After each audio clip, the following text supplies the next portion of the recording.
पद्मिश 24/7 में आपका स्वागत है। मैं हूं अर्चना मिश्रा। सबसे पहले रुक करते हैं आज की हेडलाइंस पर।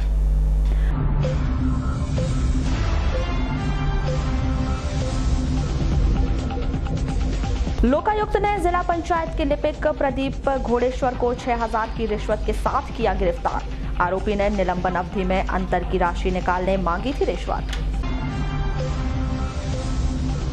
प्रत्याशियों के नाम निर्देशन पत्रों की जांच का कार्य पूर्ण, एक प्रत्याशी का फॉर्म निरस्त। 24 प्रत्याशी के फॉर्म पाए गए सही। नाबालिग लड़की से छेड़छाड़ के आरोपी को 3 वर्ष का कठोर कारावास, 20,000 रुपए के अर्थदंड से किया गया दंडित। पॉक्सो एक्ट की विशेष अदालत का फैसला। बसपा पदाधिकारी ने पार्टी सुप्रीमो सहित वरिष्ठ पदाधिकारियों पर लगाया टिकट बेचने का आरोप। थाना पहुंचकर की शिकायत। समर्थन मूल्य में गेहूं खरीदी नहीं हुई शुरू, किसान कम दाम में उपज बेचने के लिए मजबूर। समिति के लगा रहे चक्कर। जिले में गोंगपा कांग्रेस का नहीं है गठबंधन, गोंगपा जिलाध्यक्ष ने की इस बात की पुष्टि। और अब जानते हैं खबरें विस्तार से। लोकायुक्त जबलपुर की टीम ने बुधवार को जिला पंचायत शिक्षा प्रकोष्ठ के लिपिक प्रदीप घोड़ेश्वर को 6000 की रिश्वत लेते हुए रंगे हाथों गिरफ्तार किया। लिपिक के द्वारा शासकीय प्राथमिक शाला मुर्री में पदस्थ सहायक अध्यापक जयप्रकाश गेडाम से निलंबन अवधि के दौरान अंतर की राशि का आदेश जारी करने 10,000 रुपए की मांग की थी, जिसकी शिकायत फरियादी श्री गेडाम के द्वारा लोकायुक्त जबलपुर को की गई थी।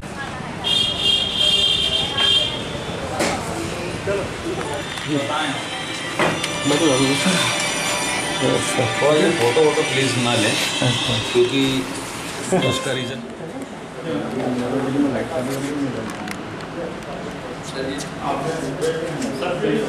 बताएं तो थोड़ी करेंगे सर से बात हुई। चलो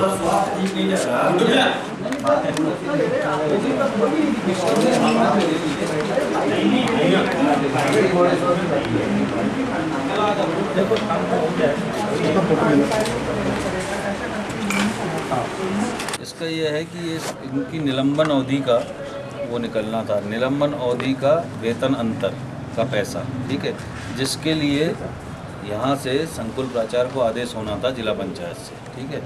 तो वो आदेश करने के एवज में 10,000 की डिमांड की गई थी और 6,000 रुपये देते हुए, ठीक है। यहाँ से शिक्षा विभाग को आदेश करना था? नहीं, संकुल प्राचार्य। फरियादी श्री गेडाम ने बताया कि वे वर्ष 2016 में निलंबित हुए थे। वर्ष 2018 में बहाली हुई थी। बहाली के लिए 1 वर्ष पूर्व उनके द्वारा 11,000 रुपए दिए गए थे और अब अंतर की राशि जारी करने मांग की जा रही थी। मामला ये था सर, मैं बीच में 2016 में सस्पेंड हो गया था। बहाल में 2018 में हुआ।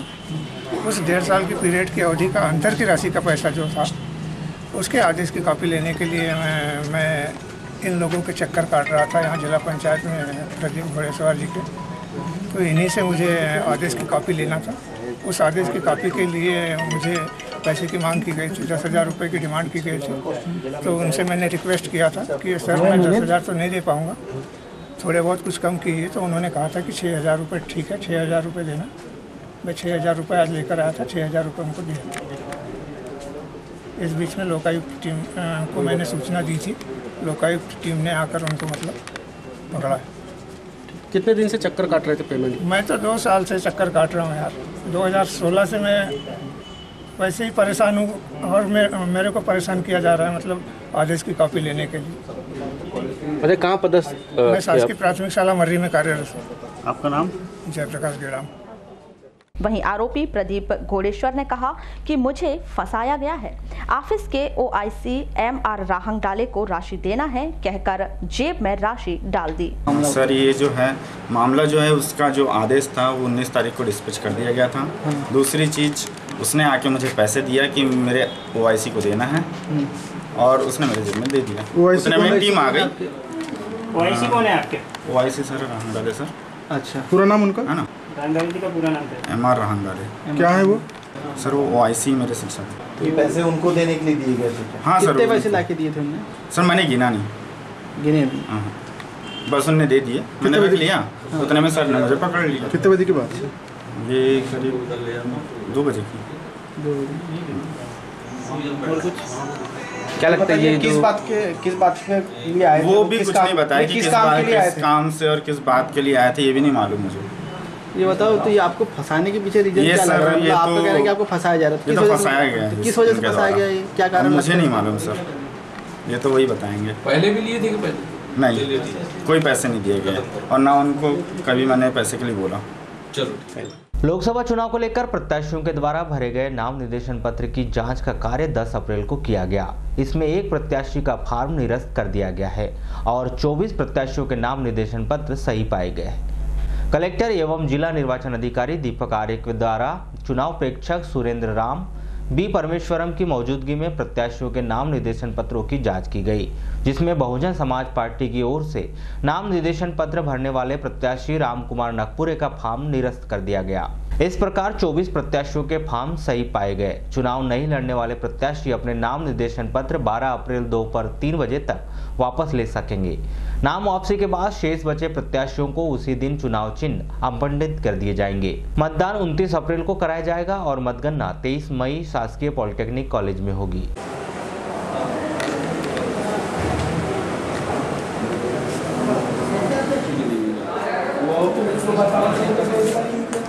जब वो दिन बता के हो गया कि चाय क्यों ना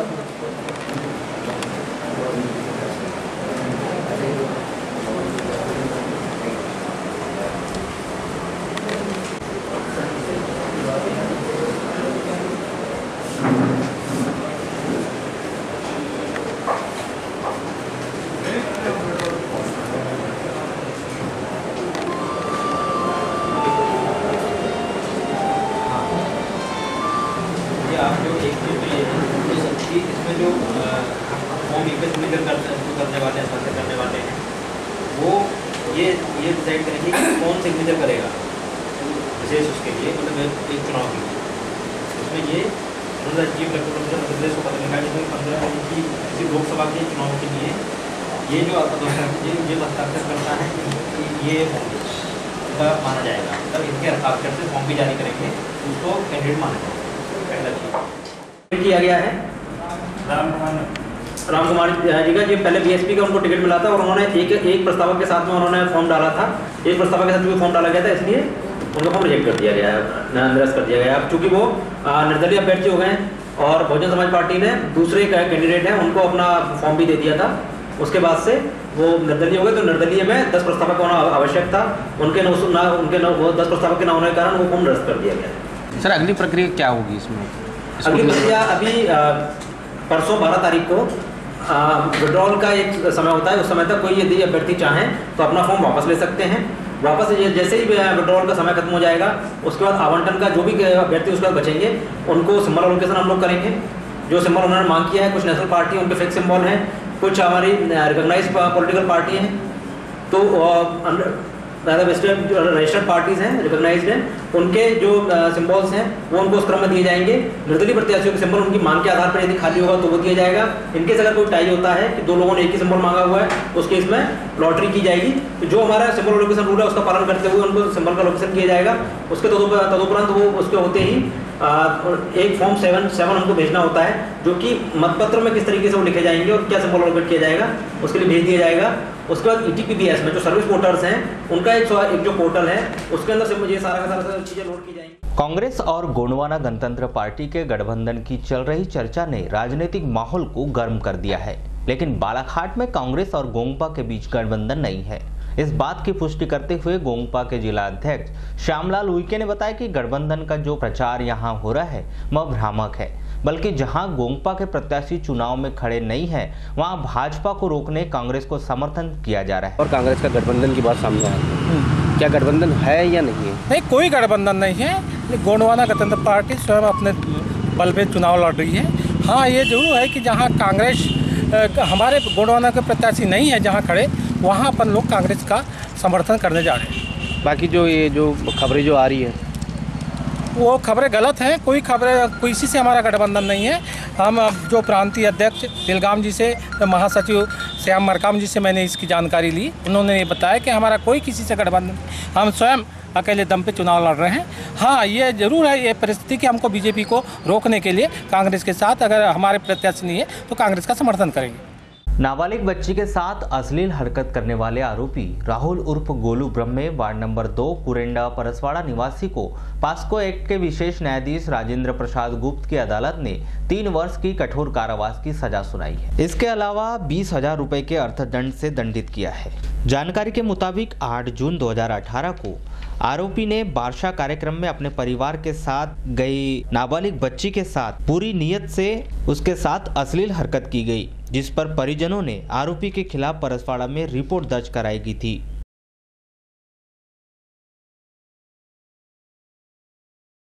ये आज हमारे माननीय जिला में सत्र न्यायाधीश विशेष न्यायाधीश इस पॉक्सो एक्ट के एक प्रकरण में सजा हुई है, जिसमें घटना इस प्रकार की थी कि 8/6/2018 को जो पीड़िता लड़की है वो अपने नानी नाना के यहाँ ग्राम कुरेंडा आई हुई थी और वहाँ एक शुद्धराम यादव के यहाँ बारशा का कार्यक्रम था, जिसमें ये लोग भी निमंत्रित थे, जिसमें अपने नानी और बहन के साथ उस कार्यक्रम में शामिल हुई थी। और रात करीब 9 साढ़े 9 बजे कार्यक्रम के पश्चात ये अपने नानी के घर जा रही थी बहन के साथ में। तो जैसे रोड पर आई तो रोड में आए आरोपी इसको मिला और उसका हाथ पकड़ लिया और उसको अपने तरफ अश्लील हरकत करने लगा, खींचने लगा। तो लड़की चिल्लाई और चिल्लाई तभी उसकी नानी व बहन दौड़ के आई, उसका बीच बचाव किया और उसके बाद जो है थाना परसवाड़ा में रिपोर्ट की गई।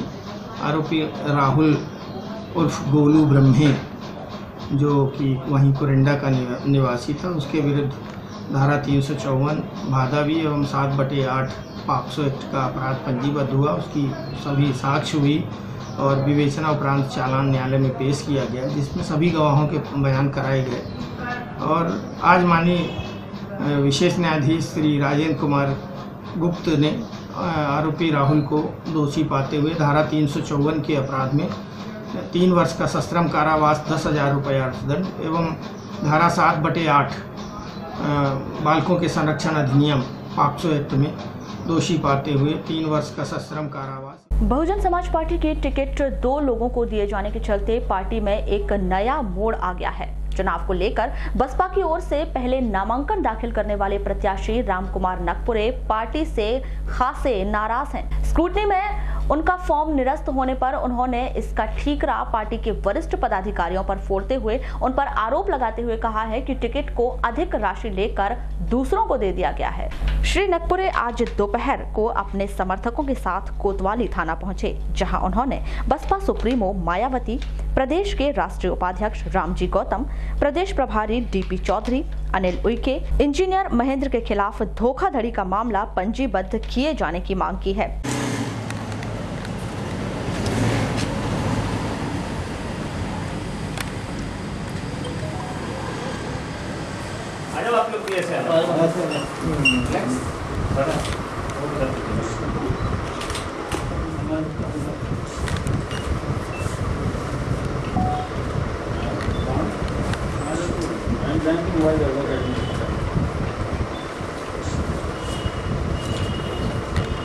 इस दौरान श्री नकपुरे ने कहा कि टिकट के लिए उनसे 10 लाख रुपए की मांग की गई थी। राशि न देने के कारण उन्हें टिकट न देकर किसी और को दे दिया गया है। मैं बहुजन समाज पार्टी का प्रत्याशी था। मुझे बहुजन समाज पार्टी ने बालाघाट जिले लोकसभा से मेरे को प्रत्याशी घोषित किया था और 8 तारीख को मैंने अपना नामांकन जो है होटल सीता प्लेस से प्रदेश अध्यक्ष डीपी चौधरी के साथ में नामांकन कलेक्टर कार्यालय जाकर दाखिल किया और मेरा साथ में एबी फार्म भी लगा हुआ था। चूँकि उससे पार्टी के प्रदेश अध्यक्ष द्वारा कुछ पैसे की मांग की गई थी, मैंने उनको कहा कि मैं भी पैसा नहीं दे पाऊंगा। उसके बाद मेरी टिकट बदलकर पूर्व सांसद हमारे मुंजारी जी को दी गई है। मुझे ऐसा लगता है कि पार्टी द्वारा काफ़ी पैसा उनसे लिया गया है। तो मुझसे 10 लाख रुपए मांगा गया था, तो उनसे कितना पैसा लिया गया आप समझ सकते हैं। और पूर्व में भी कई बार बहन मायावती जी की जो हवा पूरे देश में चल रही है कि पैसा लेकर टिकट बांटती है, मुझे भी ऐसा महसूस हो रहा है कि बालाघाट जिले में भी पैसा लेकर टिकट बांटी गई है। और मुंजारी से मुझे कोई गिला शिकवा नहीं है, अच्छी बात है, उनको बहुजन समाज पार्टी ने टिकट दी। मैं भी चाहता हूँ कि अच्छे उम्मीदवार है, हम भी उनके घर कई बार गए कि आप बहुजन समाज पार्टी से चुनाव लड़े, लेकिन मुझे AB फार्म देने के बाद मेरा भारी मात्रा में अपमान किया गया है। पूरी रैली निकाल कर मैंने फार्म भरा था और मैं यहाँ थाने में इसके लिए आया हूँ कि जो मेरे साथ धोखाधड़ी पार्टी ने की है तो उन पर कार्रवाई हो। और बहन कुमारी मायावती जी द्वारा जो मुझे AB फार्म दिया गया था, मेरा AB फार्म आज निरस्त हो गया है। और कंकर मुंजा जी का जो AB फार्म था पास हुआ, उसमें पूरे हमारे प्रदेश के जितने पदाधिकारी है, जो राष्ट्रीय उपाध्यक्ष है रामजी गौतम, प्रदेश अध्यक्ष है DP चौधरी जी, हमारे जिले के लोकसभा के प्रभारी है अनिल विके जी, लोकसभा के प्रभारी है महेंद्र इंजीनियर महन जी, इनके द्वारा जब षड्यंत्र रचकर मुझे पूरे जिले में बदनाम करने की कोशिश की गई है। इसके लिए हम आज बालाघाट कोतवाली में पहुँचे हैं। किस किस के खिलाफ में अपराध दर्ज करवा रहे हैं हम अपराध आज जो दर्ज कराएंगे, जो AB फार्म हमको दिया गया था बहन कुमारी मायावती जी के द्वारा दिया गया था, उनके खिलाफ भी हम अपराध दर्ज कराएंगे। और जो प्रदेश के प्रभारी है और राष्ट्रीय उपाध्यक्ष भी है रामजी गौतम जी, और जो प्रदेश के अध्यक्ष है DP चौधरी जी और अनिल विके जी और इंजीनियर महेंद्र जो लोकसभा के प्रभारी है, इनके द्वारा भी हम इनके ऊपर भी आज यह मामला पंजीबद्ध कराएंगे। वहीं TI महेंद्र सिंह ठाकुर ने कहा कि श्री नकपुरे द्वारा आवेदन किया गया है, उनकी पहले विधिक राय ली जाएगी। बहुजन समाज पार्टी से संबंधित जो नेता हैं राम कुमार नकपुरे जी, इनके द्वारा एक आवेदन दिया गया जिसमें इनके द्वारा लिख किया गया कि बहुजन समाज पार्टी के द्वारा इनको जो है AB फॉर्म दिया गया था और जिसके साथ इनने 8 तारीख को जो है अपना नामांकन जो कलेक्ट्रेट कार्यालय में जो है दाखिल किया। और इनके द्वारा BSP पार्टी के जो है प्रदेश अध्यक्ष और अन्य जिन नेताओं पर जो है धोखाधड़ी करने का आरोप लगाया कि उनके द्वारा जो है अन्य जो है नेता कंकर मुंजारे को भी जो है बहुजन समाज पार्टी का AB फॉर्म उपलब्ध कराकर जो है उनका भी जो है फॉर्म जो है 9 तारीख को भरवाया गया। इस संबंध में इनके द्वारा शिकायत की गई। क्या कार्रवाई की जाएगी सर? कुछ नामों का भी उल्लेख किया गया जैसे इसमें सबसे पहले तो जो है विधिक राय ली जाएगी कि ये थाना के क्षेत्राधिकार का मामला है कि नहीं है। और यदि थाने के क्षेत्राधिकार का मामला होगा तो थाने से संबंधित कार्रवाई की जाएगी और यदि नहीं होगा तो इसको जो है जिला निर्वाचन अधिकारी महोदय को भेजा जाएगा। कोतवाली क्षेत्र अंतर्गत नगर के समीप ग्राम भटेरा में एक व्यक्ति अपने मकान की छत से गिरने से घायल हो गया। घायल रमेश लिल्हारी को जिला अस्पताल में भर्ती किया गया है। जानकारी के मुताबिक 9 अप्रैल को रमेश अपने मकान की छत पर साफ सफाई कर रहे थे, तभी वह अचानक मकान से नीचे गिर गए, जिसे घायल अवस्था में जिला अस्पताल में भर्ती किया गया। कलेक्टर एवं जिला निर्वाचन अधिकारी दीपक आर्य एवं पुलिस अधीक्षक अभिषेक तिवारी ने लोकसभा चुनाव के लिए की जा रही तैयारियों की जानकारी पत्रकारों को दी। इस अवसर पर भारत निर्वाचन आयोग के द्वारा नियुक्त सामान्य प्रेक्षक सुरेंद्र राम बी परमेश्वरम एवं पुलिस प्रेक्षक पंकज सिन्हा मौजूद रहे। कलेक्टर श्री आर्य ने बताया कि प्रत्याशियों द्वारा भरे गए नाम निर्देशन पत्रों की जांच का कार्य 10 अप्रैल को पूरा कर लिया गया है। चुनाव नहीं लड़ने वाले प्रत्याशी 12 अप्रैल को दोपहर 3 बजे तक अपने नाम वापस ले सकते हैं। जिले में स्वतंत्र, निष्पक्ष एवं शांतिपूर्ण चुनाव संपन्न कराने के लिए फ्लाइंग स्क्वाड टीम एवं स्थैतिक निगरानी टीमों के द्वारा सतत वाहनों की जांच की जा रही है। देखिए, ये जो व्यवस्था की गई 7 से 4 बजे तक की, तो हमारे पास 2 चीज़ें हैं जो हमें करना है। एक तो वोटिंग परसेंटेज बढ़ाना है, बिल्कुल सही बात है। और दूसरा जो हमारा चीज़ है वो ये है कि हमें अपने जो पोलिंग पार्टी उनको सुरक्षित वापस लेकर के आना है। जब आप लोग ऐसी घटनाएं हो भी रही, कई सारी चीज़ें ऐसी, तो हम लोग सुरक्षा की दृष्टि से ये सब चीज़ें करनी होती है। आयोग ने इस बार ये किया, पहले 7 से 3 का होता है, इस बार पहली बार 7 से 4 का किया, 1 घंटा एक्स्ट्रा इस बार दिया है।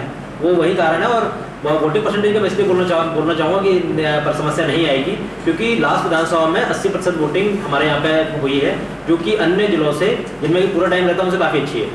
और वो जो कंस्टिट्यूएंसी है जिनमें हम लोग 3 घंटे करते हैं, वो कंस्टिट्यूएंसी हमारे जिले के एवरेज से ऊपर की है तीनों। ये ठंड का समय था, गर्मी का समय है, उस हिसाब से थोड़ा सा दोपहर का समय जो रहता है थोड़ा सा निराशाजनक रहता है। नहीं, ये आप कुछ ना कुछ दोनों चीज़ें हैं, मैं आपको वही बता रहा हूँ। लेकिन वही है कि पोलिंग स्टेशन पे हम लोगों ने छाया की व्यवस्था करवाई हुई है, पानी पेयजल की व्यवस्था करवाई हुई है, बच्चों के खेलने के लिए व्यवस्था है के अंदर हम लोग करवा रहे हैं। इस बार हम लोगों ने विशेष तौर पर सीओ जिला पंचायत ने सभी ग्राम पंचायत सचिवों को बोला है कि नींबू पानी की व्यवस्था वो लोग पोलिंग स्टेशन पर रखेंगे। जिस सीओ जिला पंचायत ने ग्राम पंचायत को अपनी तरफ से बोला हुआ है। तो ये सारी व्यवस्था, मेडिकल किट की व्यवस्था हम लोगों ने की है, जो कि हमारे एमएफ का ही पार्ट है। ये सारी चीजें। वहीं एसपी अभिषेक तिवारी ने बताया कि चुनाव के दौरान कानून व्यवस्था एवं सुरक्षा व्यवस्था पर निगरानी रखी जा रही है। कल की घटना के बाद से अपनी सभी चौकियों में और थानों में हाई अलर्ट जारी किया गया है। फोर्स के मूवमेंट को भी प्रॉपर, जो पहले से भी डिसिप्लिन था, क्योंकि इस तरह की अपने को सूचनाएं जो इंटेलिजेंस इनपुट्स हैं वो पिछले 1-1.5 महीने से लगातार आ रहे हैं और उसके लिए तमाम तरह की जो SOPs हैं, हमारी सारी सावधानियां हैं, उनको लिया जा रहा है। फोर्स को भी प्रॉपरली ब्रीफ किया गया। इसके लिए आज सुबह ही एक बैठक भी बुलाई गई थी सभी थाना प्रभारियों की और उसमें भी उन्हें दोबारा से निर्देशित किया गया है। कुछ स्पेसिफिक इनपुट्स हैं जिनके बारे में उन्हें आगाह किया गया है। सर, चूँकि अभी चुनाव है तो ऐसा कुछ मूवमेंट के दौरान ऐसा कुछ ये कि बैठक हुई हो या कुछ ग्रामीणों को कुछ ऐसा उन्होंने कुछ ऐसा हिदायत वगैरह दी हो, ऐसा कुछ जानकारी नहीं। इस तरह की स्पेसिफिक इनपुट्स अपने क्षेत्र में जो है अपना मूवमेंट का जब जहाँ भी इनपुट आ रहा है तो वहाँ पे लगातार फोर्स की, क्योंकि एरिया डोमिनेशन की कार्रवाई चल रही है, हमारा हब फोर्स और जो जिला पुलिस बल है, CRP है, लगातार इस क्षेत्र में वो कर रहे हैं। तो इस तरह की बड़ी मीटिंग हमारे क्षेत्र में आयोजित नहीं हो पा रही और इसी कारण से लगातार वो लोग मूवमेंट पे भी हैं और इस कारण से हम लोग अपना क्षेत्र सुरक्षित भी रख पा रहे हैं। सर, जीरीपुर वाला जो एरिया मतदान संबंधी कुछ बातें रही ग्रामीणों को वहाँ पर सूचना डाली जाए, कुछ बातें आई थी सामने, कुछ ऐसी जानकारी है क्या? इस तरह का जो जिनसे कांटेक्ट किया है तो हालांकि उन्होंने जो मुखबिर के माध्यमों से ये पता चलता है कि किस क्षेत्र में या गांव में कभी उनका आना जाना हुआ है और वहाँ पे तस्दीक भी कराई जाती है क्या बात की गई है, किस तरह से प्रभावित कर रहे हैं। इसी के लिए जो हमारे मेजर्स होते हैं, जो कॉन्फिडेंस बिल्डिंग मेजर्स हैं या हमारा एरिया डोमिनेशन है, फ्लैग मार्च है, वो हम उस क्षेत्र में जाके ये 2 स्तर पे शासन प्रशासन द्वारा भी कराया जा रहा है, जिससे ग्रामीणों को जैसा एक स्वीप की एक्टिविटीज़ होती हैं या जो अधिकारी होते हैं प्रशासन के, वो जाके उनको ज़्यादा से ज़्यादा मतदान करने के लिए प्रेरित करते हैं और साथ में पुलिस बल जाता है जो बताता है कि आपकी सुरक्षा हमारी जिम्मेदारी है और सुरक्षा के प्रति आप आश्वस्त रहें और उस दौरान खुलकर वोट करें, आप निर्भीक होकर वोट करें। वहीं प्रेक्षकों द्वारा भी चुनाव प्रक्रिया के संदर्भ में जानकारी दी गई। 8 तारीख को हम लोग यहाँ आए हैं, 9 को आपका नामांकन कल लास्ट था, आज आपकी स्क्रूटनी का काम हो गया। कल हमारे निर्वाचन अधिकारी जी का आगमन हो रहा है, उसमें जो भी निर्देश होगा उसको हम लोग देखेंगे। 12 तारीख को आपका नाम वापसी का, सिंबल अलॉटमेंट का कार्य। 13 तारीख से हम लोग अपने अपने क्षेत्रों को विजिट करेंगे और जो भी हमारे अभी तक के जो PCI की गाइडलाइन, जो भी हमारे सेंसिटिव, हाइपर सेंसिटिव जो हमारे एरिया हैं या जो नए बूथ हमारे बनाए गए हैं, तो उनको विशेष रूप से हम लोग उसको देखेंगे और ये सुनिश्चित करेंगे कि जो है हमारा स्वतंत्र, निष्पक्ष और शांतिपूर्ण ढंग से मतदान होगा। आदर्श आचार संहिता का 100% पालन सुनिश्चित कराया जाएगा। निष्पक्ष होकर के कार्य किया जाएगा, किसी को भी शिकायत का मौका नहीं दिया जाएगा और जो कोई भी अगर आचार संहिता का उल्लंघन करता है तो उसके खिलाफ जो भी विधिक दायरा है, कानून के दायरे में रहकर उसके खिलाफ कार्रवाई की जाएगी। तो आप सबके माध्यम से मैं जो है जानना चाहता हूँ कि जो भारत निर्वाचन आयोग के CI के निर्देश हैं उसका 100% अनुपालन सुनिश्चित कराते हुए शांतिपूर्ण, स्वतंत्र और निष्पक्ष ढंग से मतदान कराया जाएगा। ग्रामीण थाना अंतर्गत गोंदिया रोड ग्राम कन्नड़ गांव में एक मोटरसाइकिल ने रोड किनारे खड़ी एक महिला सहित 3 लोगों को टक्कर मारकर घायल कर दिया। तीनों घायल रामोती डहरवाल डोरा निवासी, ईश्वरी प्रसाद डहरवाल ग्राम धरपीवाड़ा लालबर्रा निवासी एवं मनीष मंडलेकर ग्राम समनापुर चौकी उकवा रूपझर निवासी को जिला अस्पताल में भर्ती किया गया है।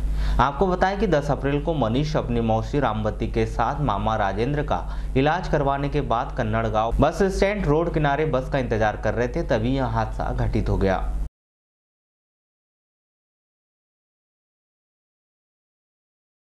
डाक विभाग से जुड़े हितग्राहियों की समस्या वैसे तो संभाग स्तर पर ही हल कर दी जाती है, लेकिन कुछ ऐसे मामले होते हैं जिनका संभाग स्तर पर निराकरण नहीं हो पाता।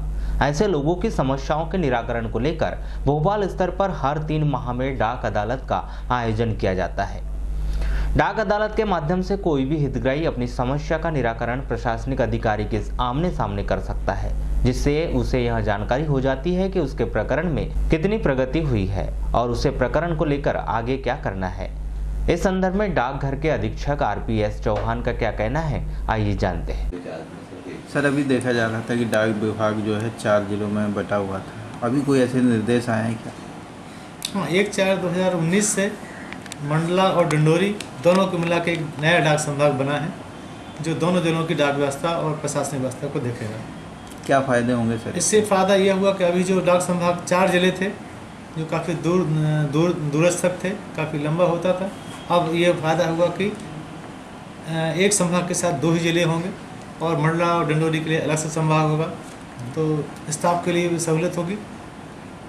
अच्छा सर, जैसे अभी जो 4 जिले थे तो किस प्रकार की दिक्कतें सामने आई थी, क्योंकि आप भी इस पद में रहे? संभाग में कई बार जब ट्रांसफर पोस्टिंग होती थी तो एक कर्मचारी यदि बालाघाट का है, उसका यदि डिंडोरी ट्रांसफ़र हो गया तो काफ़ी उसको दूर होता था, यानी दिक्कतें जाती है। हाँ, स्टाफ को कुछ समस्याएं होती थी और क्षेत्र बड़ा होने से भौगोलिक दृष्टि से प्रशासन में थोड़ी सी तकलीफ होती थी।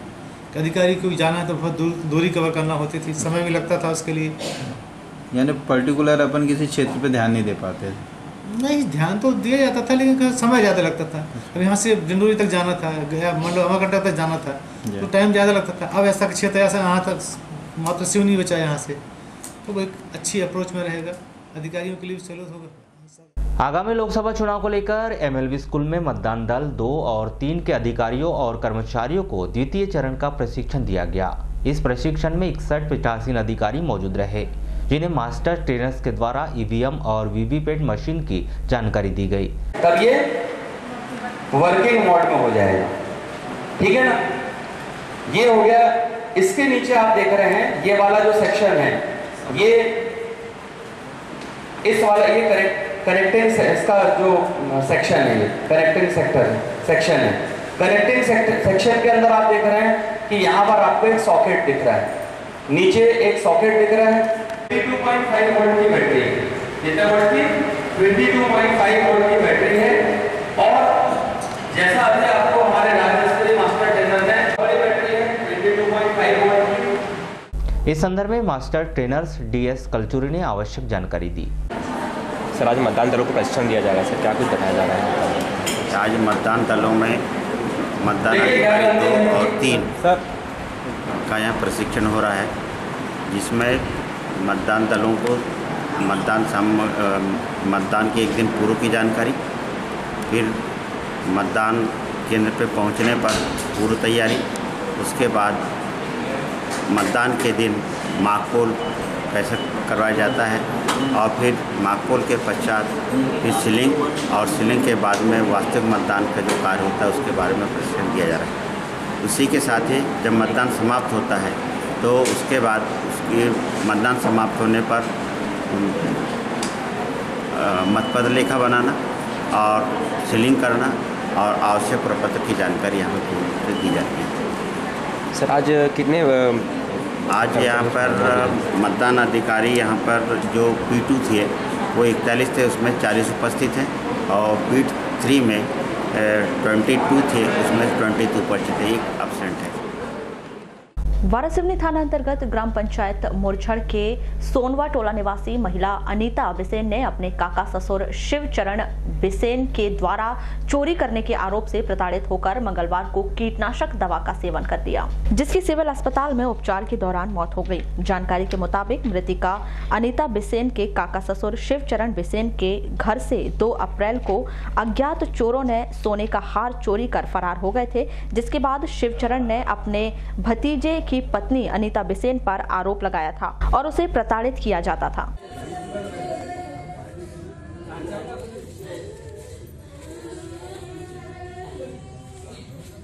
क्या नाम आपका? कमलेश बिसेन। आप कौन लगते मृतक के? पति।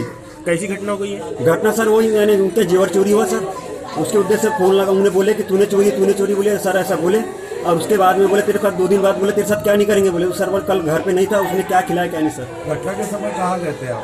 घटना स्थल पे सर मैं रामपाल अपनी दादी मरी थी तो पिंडदान करने गया था सर। अच्छा, कौन आरोप थी आपकी पत्नी? दादी थी सर। कौन आरोप लगा रहा था? सर शिवचरण विषय के पूरा परिवार लगा रहा था सर। क्या आरोप लगा रहा था? आरोप लगा रहा था कि तूने जीवर चोरी की थी। अच्छा, किस कारण से कीटनाशक का सेवन करे आपकी पत्नी? सर उन्हें बस यानी वही टार्चर करना कि यानी बोले तो नहीं तू तो यानी चोरी है, तूने चोरी ये करी है, दुनिया भर का सर मन में इतना टार्चर कर दी कि अंतिम में जीने और मरने में नहीं रख दी उसको सर। और फिर उन्हें बोले सर जिस दिन तू देखना बोले तेरे साथ क्या नहीं करेंगे बोले। और सर बस मैं गया, बस 2 दिन में तो मेरी घरवाली को ये कर दी सर। तो कितने बजे की घटना है? सर ये यानी शाम में 7 बजे। सर आपका परिचय? थाना हमारा शायद सर क्या मामला है पूरा? हाँ, ये ग्राम सोमवर टोला का है। मृतिका अनिता बाई पति कमलेश हुसैन जाति परिवार 27 वर्ष की नाम विवाहित है। जो कल दिनांक 9/4/19 को रात के 8 बजे इसके परिजन लोग सिविल लाइन सिविल अस्पताल में हमारा सिविल लाइन लेके आए थे। अस्पताल लेकर आए तो डॉक्टर साहब ने मृत्यु घोषित कर दिया था।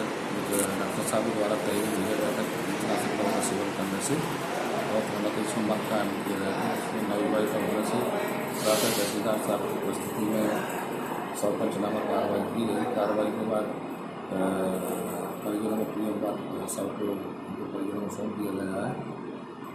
चूँकि नवविवाहिता है जो प्रताड़ित होगी तो कीटनाशक दवा का सेवन की है जो खेतों में डाली जाती है, घर पर रखी हुई कीटनाशक दवा की उसमें उसको खा ली उसने। और अभी उसमें जांच के लिए वरिष्ठ अधिकारी अपने एसडीओ साहब को मतलब डायरी भेजी जाती है जिनके द्वारा जांच की जाएगी। इसके बाद जो भी करते सामने मध्य प्रदेश शासन के निर्देशों के तहत समर्थन मूल्य के लिए बनाए गए खरीदी केंद्रों में विगत 25 मार्च से समर्थन मूल्य पर गेहूं खरीदी शुरू हो गई है। लेकिन बालाघाट जिले में बनाए गए खरीदी केंद्रों में समर्थन मूल्य में गेहूं खरीदी शुरू नहीं हुई है, जिसके कारण किसानों को अपनी गेहूं की उपज कम दाम में बेचना पड़ रहा है। वारासिवनी में वृहताकार सेवा समिति को गेहूं चना खरीदी का केंद्र बनाया गया है, लेकिन यहाँ अब तक गेहूं खरीदी शुरू नहीं हो पाई है, जिससे किसान परेशान हैं। वहीं बिचौलियों के द्वारा किसानों का शोषण किया जा रहा है। जी आपका नाम? भोलाराम अन्ना जी पटले। कहाँ रहते हैं? ग्राम पंचायत पिपरिया भांडी, तहसील वारासिवनी, जिला बालाघाट। किस काम से आए थे? यहाँ वही गेहूँ कब खरीदी कर रहे हैं इससे संबंधित पूछने आया था। तो क्या कहा जा रहा है? वही अभी शासन से कोई आदेश नहीं आया है खरीदी के लिए। खरीदी के लिए तो किसान परेशान हो रहे होंगे फिर? किसान परेशान हो रहे हैं ना, सब अपनी फसल तैयार करके रखे हैं और आके पूछते जाते हैं। पूर्व में जो खरीद के धान बेचे हैं आपने तो उसका भी भुगतान हुआ है कि नहीं हुआ? उसका भी अभी पूर्ण तरह सभी किसानों का भुगतान नहीं हुआ है। भुगतान नहीं हुआ जी। और जो कर्ज माफी थी वो? कर्ज माफी के संबंध में जो सरकार ने वादा किया कि उसमें जब वादा जो घोषणा पत्र है उसमें ऐसी कोई तारीख नहीं है कि हम डिफाल्टरों का माफ़ करेंगे या चालू लोगों का माफ़ करेंगे, ये कोई निश्चित तिथि तारीख नहीं है। उसमें उनका ये था कि भाई हमारी सरकार बनाओ तो हम 10 दिन में किसानों का 2 लाख तक का कर्ज माफ़ करेंगे। लेकिन आज की डेट में किस किसान का कर्ज माफ़ हुआ ये पूरा क्लियर नहीं है। लेकिन सोसाइटियों में जाके जो मतलब आया था पंचायतों में, उसमें ये था कि भैया 31 मार्च 2018 तक यानी 2007 से लेकर। जी आपका नाम? कहाँ रहते हैं? बालाघाट। तो आप यहाँ किस काम से आए थे? मैं आया था गेहूँ के लिए। ये तीसरा बार है। तीसरा? ये चौथा बार एक पार्ट पड़ता है, चौथा बार मतलब। चौथा बार यानी बेचने के हिसाब से आ रहे हैं। तो यहाँ क्या कहा जाता है? रजिस्ट्रेशन करवा लिया था भाई। इनसे पूछा मैं कि गेहूँ कब से खरीदूँगी, तो बोले 4 रोज के बाद। फिर आए बीच में तो फिर वो बुध के दिन देख लेना, तो फिर आज आए हम। आज भी खरीदी नहीं हो रही है? तो फिर क्या परेशानी आ रही है आपको? परेशानी क्या, गेहूँ तैयार किया हुआ है। यानी आप समर्थन मूल्य में बेचने का बेचना चाह रहे हैं कि अच्छी कीमत मिले आपको गेहूँ का, और अगर ऐसे में खरीदी नहीं होगी तो फिर कम दाम में बेचना पड़ेगा आपको। वही है। और ऐसे बहुत सारे किसान होंगे? बहुत किसान, सब तैयार हैं। यानी सरकार ने अपनी योजनाएं घोषणा कर दी पर उसका। जी आपका नाम? मेरा नाम सुखलाल मोहार है, ग्राम मेंढकी लोधी टोला। जी, तो ये सोसाइटी किस काम से आए थे आप? ये हम गेहूँ बिक्री के संबंध में जानकारी लेने आए थे, लेकिन यहाँ से जानकारी प्राप्त हो कि अभी 25 तारीख की डेट आई थी, लेकिन अभी तक यहाँ कोई मापदंड कुछ आया नहीं। यानी खरीदी शुरू नहीं हुई? खरीदी शुरू नहीं हुई है। किसान का बहुत समस्या आ गई। तो बेटा बेटी की शादी करना है, कुछ लोन है, लोन भी देना है। आज हमको सस्ते रेट में ओपन मार्केट में बेचना पड़ रहा है। जो 1800 का माल है उसको हम 1200-1300 में बेच रहे हैं। यानी किसान का प्रति क्विंटल 400 रुपये का नुकसान हो रहा है। किसान का 400-500 रुपये का नुकसान हो रहा है। और अभी विश्व गर्मी में परेशानियाँ भी हो रही हैं। गर्मी में परेशानी हो रही है। तो रोज़ आ रहे होंगे किसान यहाँ भी, अन्य और किसान भी? हाँ, आ रहे हैं सर। तो क्या होना चाहिए यहाँ जल्दी से जल्दी खरीदी चालू होनी चाहिए। किसान को जल्दी से जल्दी पैसा मिल सके ताकि अपने कार्य में पैसा लगा सके। ये सरकार ने 25 मार्च से खरीदी प्रारंभ कर दी गई है, पर अभी सोसाइटी में कहीं व्यवस्था समझ में नहीं आ रही। तो क्या लगता है आपको? अपने को लगता है सरकार धोखा कर। इस संदर्भ में वृहताकार सेवा सहकारी समिति शाखा प्रबंधक HC बसेने का कहना है कि गेहूं खरीदी को लेकर जिला प्रशासन से स्थान चिन्हित नहीं किया गया है। शासन के निर्देशानुसार समिति स्तर पर पूर्ण रूप से तैयारी करके बैठी हुई है। यानी अपने को शासन के अनुसार अपन पूरी तैयारी करके बैठे हैं। यदि खरीदी सेंटर जो है अभी तक समिति को ये अवगत नहीं कराया गया है कि अपने को खरीदना कहाँ है। यदि शासन के द्वारा ये अवगत करा दिया जाए कि आपको समिति स्तर पर खरीदना है या गोदाम स्तर पर खरीदना है, तो हम तत्काल अपना समस्त स्टाफ के साथ में वहाँ पहुँच जाएंगे और खरीदी प्रक्रिया चालू कर देंगे। तो खरीदी आपके माध्यम से की जाएगी सर? आपकी समिति के माध्यम से? समिति के माध्यम से होगी। तो कितने किसानों ने पंजीयन करवाया सर? अभी हमारे पास में 2592 कृषकों का गेहूँ चना मिला करके पंजीयन हुआ। तो पिछले बार की अपेक्षा इस बार कितना बढ़ा है पंजीयन? पिछले बार की अपेक्षा 3 गुना बढ़ा है। 800 कुछ था पिछले बार, इस बार 2592। सर खरीदी की तिथि को आज 15 दिन बीत चुके हैं और अब तक खरीदी प्रारंभ नहीं हुई है, और इस बार फसल भी अधिक हुआ, तो क्या समय अवधि में हो पाएगा? तो सर लोग समिति में आके पूछ रहे हैं कि अपने को उपज तैयार हो गई है लाएँ, पर हम अभी उनको ये बताने में सक्षम नहीं है कि खरीदना कहाँ है। वहीं इस मामले में जिला आपूर्ति अधिकारी SH चौधरी का कहना है कि वे इस मामले में समिति प्रबंधक को आवश्यक निर्देश देंगे। नगर के नए राम मंदिर में सर्व हिंदू समाज की आवश्यक बैठक आयोजित की गई, जिसमें बताया गया कि रामनवमी के अवसर पर 12 अप्रैल को विशाल ध्वज रैली नए राम मंदिर से निकाली जाएगी, जिसमें बड़ी संख्या में नागरिकों से पहुंचने की अपील की गई है। इस संदर्भ में श्री कुरिल ने बताया कि इस विशाल ध्वज रैली के माध्यम से नागरिकों को मतदाता जागरूकता का संदेश दिया जाएगा।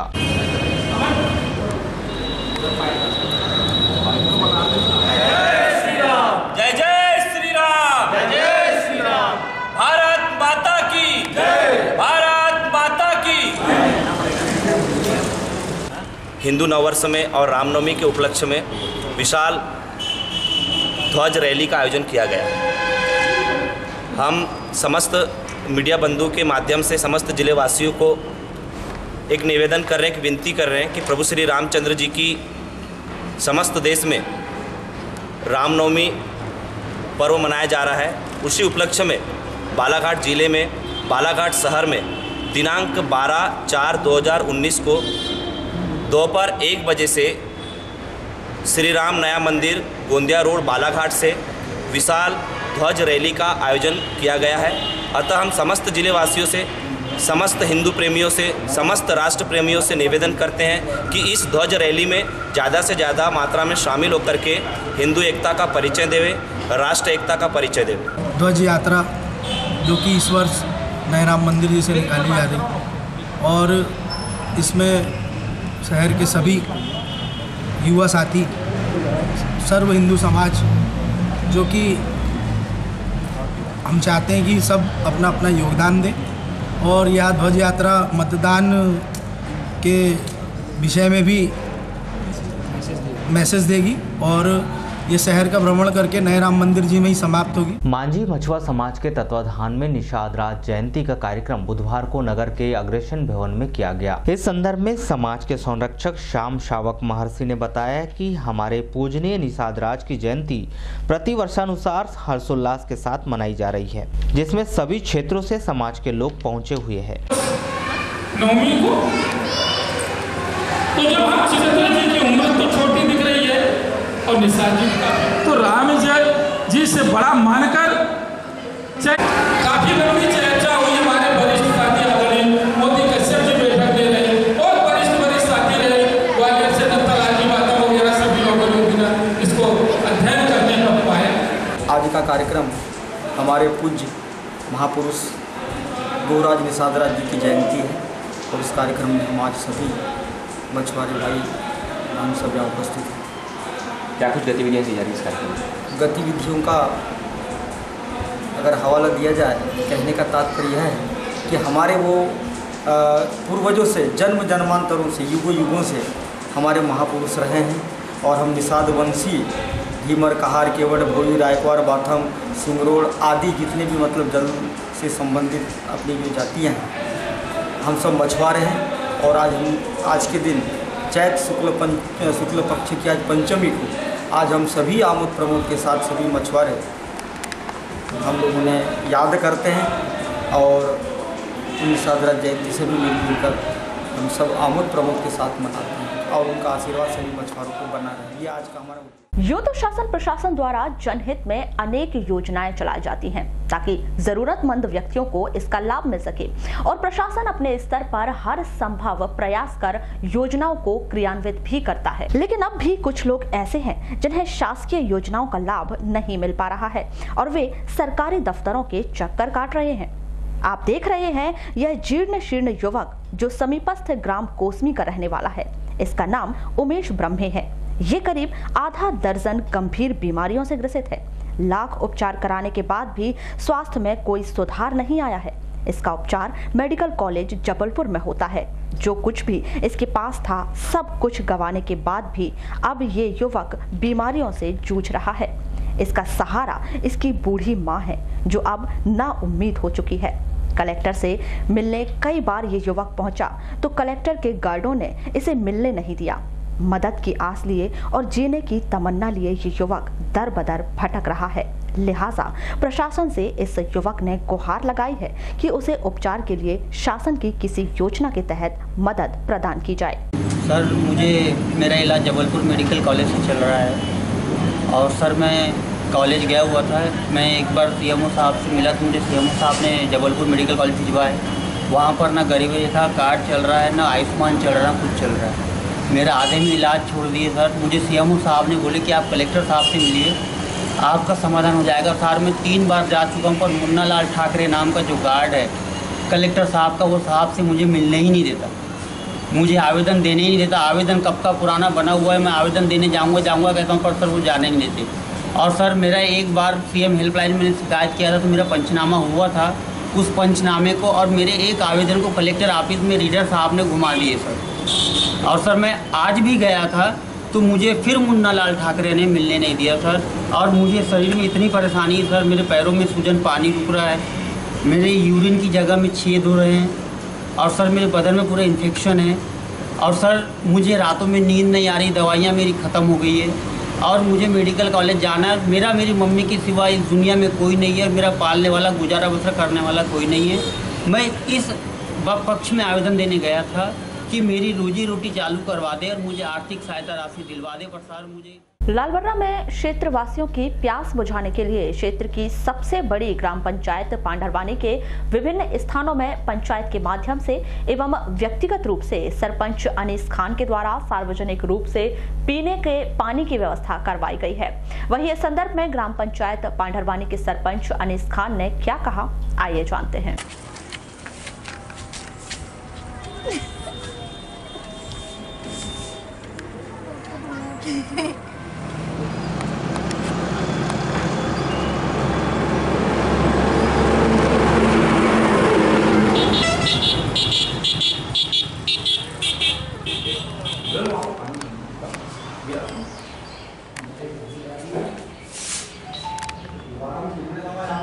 ग्राम पंचायत के द्वारा जो है सार्वजनिक पेयों की व्यवस्था की गई है, जिसमें अभी हमारे यहाँ पर जो है पूर्व से जो है ग्राम पंचायत के माध्यम से ग्राम पंचायत भवन में ठंडे पानी की मशीन आरओ सहित लगाई गई है, जिसमें कोई भी व्यक्ति आके वहाँ पर पानी पी सकता है और सार्वजनिक पिया हुआ है। ठीक इसी तरह से ग्राम पंचायत के द्वारा मेन रोड पर डॉक्टर युवराज लांगे के सामने भी जो है एक हमारा मोटर पंप है, वहाँ भी एक सार्वजनिक पियाव की व्यवस्था की गई है।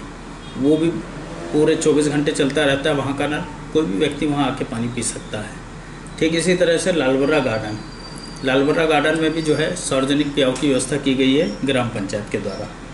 और अभी हाल फिलहाल में हम लोगों ने बस स्टैंड में सार्वजनिक पियाव की व्यवस्था की है, किंतु हमने आज देखा है कि वहाँ पर जहाँ पर पियाव खोलना है लालबर्रा बस स्टैंड सभा मंच पे, वहाँ पर एक दो व्यक्तियों के द्वारा अतिक्रमण करके कुछ दुकानें लगा ली गई हैं। इस हेतु हमने तहसीलदार लालबर्रा को पत्र लिखा है कि अतिशीघ्र उन दुकानों को हटाएं। जैसे वो दुकानें हटेंगी हमारा प्याऊ। स्कूल शिक्षा विभाग के निर्देशानुसार शैक्षणिक सत्र वर्ष 2019-20 में कक्षा 11वीं में विषय चयन हेतु 5 अप्रैल के मध्य कक्षा 10वीं के विद्यार्थियों के लिए कैरियर मेले का आयोजन किया जा रहा है। कैरियर मेले का शुभारंभ शासकीय उत्कृष्ट उच्चतर माध्यमिक विद्यालय प्रभारी प्राचार्य सुश्री रश्मि झा के मार्गदर्शन में किया गया, जिसके पश्चात मास्टर ट्रेनर्स कनकी स्कूल व्याख्याता सुश्री शशि सिंह, व्याख्याता PR चौहान, उत्कृष्ट विद्यालय लालबर्रा से अनिकेत कटरे व तृप्ति ठाकरे के द्वारा उपस्थित बच्चों को प्रोजेक्टर के माध्यम से कैरियर संबंधी जानकारियां प्रदान की गईं, जिसमें विद्यार्थियों को कक्षा 11वीं में विषय चयन हेतु मार्गदर्शित किया गया। मास्टर ट्रेनर्स सुश्री शशि सिंह ने बताया कि आपकी रुचि, क्षमता व अवसर तीनों बहुत महत्वपूर्ण चीजें हैं जो आपके करियर का निर्माण करती हैं। बच्चों को बताया गया कि यदि आपकी रुचि खेलों में, मेडिकल के क्षेत्र में, इंजीनियरिंग के क्षेत्र सहित जिस क्षेत्र में है उनसे संबंधित विषयों का चयन करें, ताकि भविष्य में आपकी रुचि के अनुसार आप तरक्की कर सकें एवं बेहतर करियर बना सकें। डिप्लोमा के बाद organic farming, dairy farming, poultry farming, floriculture इत्यादि जैसे कृषि आधारित क्षेत्रों में लघु व्यवसाय शुरू करने के लिए कई अवसर हैं। साथ ही प्रसंस्करण कृषि उत्पादों की बिक्री जहाँ छात्र इस क्षेत्र में। कैरियर मेला 2019 जो शासन की एक महत्वाकांक्षी योजना है, इसमें बच्चों का अभिरुचि और अभिक्षमता परीक्षण किया गया था विगत 2 सत्रों से, और इस सत्र में उनकी अभिरुचि और अभिक्षमता परीक्षण की जो रिपोर्ट कार्ड है वो जारी किया गया है। इसके आधार पर बच्चों को उनके रुचि के क्षेत्र के चयन के लिए जानकारी देना है, और इसके लिए कैरियर मेले का आयोजन हमारे लालबर्रा ब्लॉक में किया जा रहा है, जिसके लिए 4 मास्टर ट्रेनर का चयन किया गया, और इसके पश्चात हम लोगों ने अभी तक 4 संस्थाओं में ट्रेनिंग दे चुके हैं, कैरियर मेले का आयोजन कर चुके हैं और बच्चों की काउंसलिंग कर चुके हैं। भाजपा कार्यालय में बालाघाट एवं परसवाड़ा विधानसभा के पदाधिकारियों एवं प्रमुख कार्यकर्ताओं का सम्मेलन प्रदेश के लोकसभा प्रभारी एवं उत्तर प्रदेश के परिवहन मंत्री स्वतंत्र देव सिंह की प्रमुख उपस्थिति में संपन्न हुआ। इस दौरान भाजपा जिलाध्यक्ष रमेश रंगलानी, महिला मोर्चा प्रदेश अध्यक्ष लता एलकर, विधायक गौरीशंकर बिसेन, लोकसभा प्रत्याशी ढाल सिंह बिसेन सहित भाजपा के वरिष्ठ पदाधिकारी मौजूद रहे। कार्यकर्ताओं को संबोधित करते हुए स्वतंत्र देव सिंह ने कहा कि हमारी पार्टी की रीढ़ हमारे कार्यकर्ता हैं और वास्तव में नेता भी वही हैं जो कार्यकर्ताओं को पूर्ण सम्मान दें। श्री सिंह ने कहा कि कांग्रेस झूठ का सहारा लेकर सत्ता पर काबिज होना चाहती है। भाजपा प्रत्याशी श्री बिसेन ने बताया कि आगामी लोकसभा चुनाव को लेकर कार्यकर्ताओं को जागरूक करने विधानसभा क्षेत्रों का दौरा किया जाएगा। वहीं विधायक गौरीशंकर बिसेन एवं परसवाड़ा विधायक रामकिशोर कावरे के द्वारा कार्यकर्ताओं को आवश्यक दिशा निर्देश दिए गए। और उसी कड़ी में किस तरह की कार्य रचना होगी, कैसे काम करना है, इस तरह का नया परिवेश में नए जिनको दायित्व दिए जा रहे हैं और किस तरह से दायित्व के अंतर्गत काम करना है वो बहुत विस्तार के साथ में आदरणीय स्वतंत्र सिंह जी जो हमारे प्रदेश के प्रभारी हैं वो आपको सारी जानकारी देंगे। तो जानकारी आपसे लेंगे और सारी जानकारी के आधार पर हम बुलेटिन के अंत में एक बार फिर नजर डालते हैं आज के हेडलाइंस पर।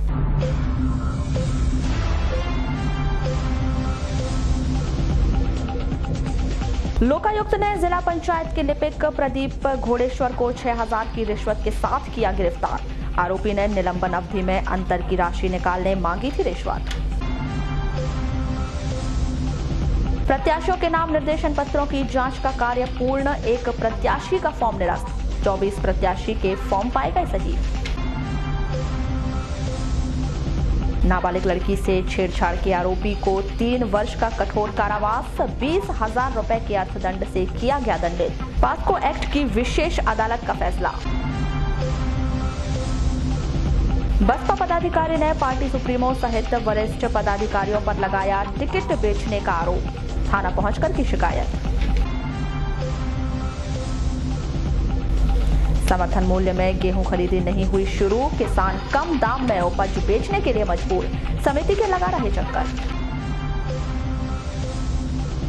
जिले में गोंगपा कांग्रेस का नहीं है गठबंधन, गोंगपा जिलाध्यक्ष ने की इस बात की पुष्टि।